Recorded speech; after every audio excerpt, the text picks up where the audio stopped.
na hapa nipa muhimu sana. Kama taifa lazima liwe na mfumo wa imani na maadili. Mfumo huu wa maadili huu unakuwa ni msingi wa maisha. Ndio maana nimekwambia kwenye zile amri, kuna amri zinazomhusu Mungu na kuna amri za maadili, jinsi watu wanatakiwa kuishi. Maadili yamefundishwa usiibe, maadili yamefundishwa usimtamani mke wa jirani yako, usimtamani ng'ombe wala mfugo wa jirani yako. Hayo ni maadili. Kwa hiyo lazima kuwepo na mfumo wa dini na maadili. Hapa kama taifa ni lazima ujue namna ambavyo wewe unaamini nini. Na ndio maana unajua Mungu alipotaka kuanzisha taifa, sikiliza, anza kumuondoa Ibrahimu katika mifumo ya ngazi tatu. Kila mmoja hapa ana mifumo ya ngazi tatu, tutaiona. Cha kwanza Biblia inasemaje? Sikiliza mfumo wa kwanza. Jambo la kwanza ambalo Mungu aliamua kulifanya, aliamua kumtoa Ibrahimu katika mfumo wa taifa lake, wa nchi yake. Kwa nini katika mfumo wa nchi yake? Kwa sababu nchi yake ilikuwa inaamini nini? Yoshua sura ya 24 mstari wa 2 inamzungumzia Tera ambaye alikuwa ni baba yake nani? Baba yake Ibrahimu na Nahori. Biblia inasema yeye aliabudu miungu. Sasa kwa sababu ishu ya imani, na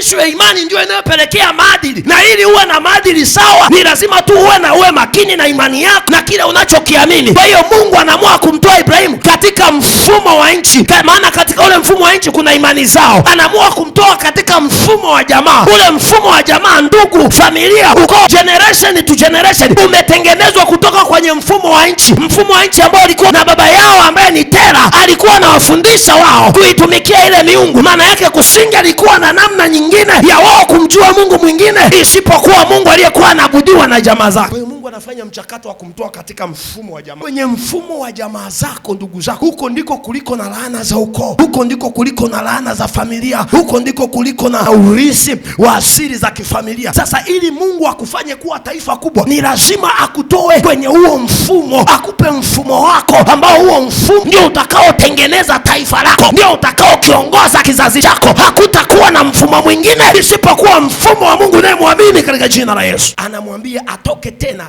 katika mfumo wa baba yake. Kuna watu tulikuwa na dini za mababa, wengine hapa kati yenu mliokuwa katika mfumo wa hizo dini, mlikuwa hamwezi kwenda kwenye dini nyingine, mlikuwa hamwezi kwenda kwenye imani nyingine. Yaani ukienda kwenye imani nyingine ni kesi. Ili Mungu akufanye kuwa taifa kubwa, lazima akutoe kwenye mfumo wa dini za baba zako, desturi zao, peleke kwenye mfumo wa dini yake na imani yake na desturi zake. Umeziona hizo level tatu za mifumo Ili tufanyike kuwa taifa la Bwana ni lazima tutoke. Sasa hizi sio zama za kung'ang'ania dini za mababa, sio zama za kung'ang'ania dini za vizazi, zama za kung'ang'ania dini za familia. Kuna watu wameasiriwa na udini, ukiwaambia habari ya Kristo Yesu hawakuelewi. Udini umejaa ndani. Ninataka nikuambie leo, dini haina maana, maana dini ni njia ya kweli na uzima ni Yesu Kristo. Yesu Kristo ana sheria zake, ana kanuni zake. Sisi tunajiita taifa teule, watu wa miliki ya Mungu, watu wa baba, wana wa ufalme. Ufalme una taratibu, ufalme una sheria. Tunapokuwa taifa la Bwana, tunapokuwa taifa la Kristo, ni lazima tuongozwe na kanuni na sheria zake. Sheria zake zinatuambia tusibe, tusizini. Ili tuwe wamoja wa ile familia, ni lazima tufanye nini na nini katika jina la Yesu. Ninatamani, shauku ya moyo wangu, natamani kila mmoja aelewe ya kwamba mahali alipo si mtu wa kawaida. Ni lazima ujijengee taratibu, na hii mifumo inajengwa. Anasemaje Yoshua? Anazungumza habari ya mifumo. Anasema, jamani, akawaita wana wa Israeli wote, akawaambia, sasa mimi nimewaita leo, chagueni hivi leo Mungu mtakaye mtumikia. Kama ni ile miungu walioiabudu baba zenu, chagueni, lakini mimi na nyumba yangu tutamwabudu Mungu, tutamtumikia Mungu aliye hai. Anazungumzia habari ya mifumo. Analiambia taifa la Israeli lichague mfumo litakaofuata, aidha ni mfumo ule wa dunia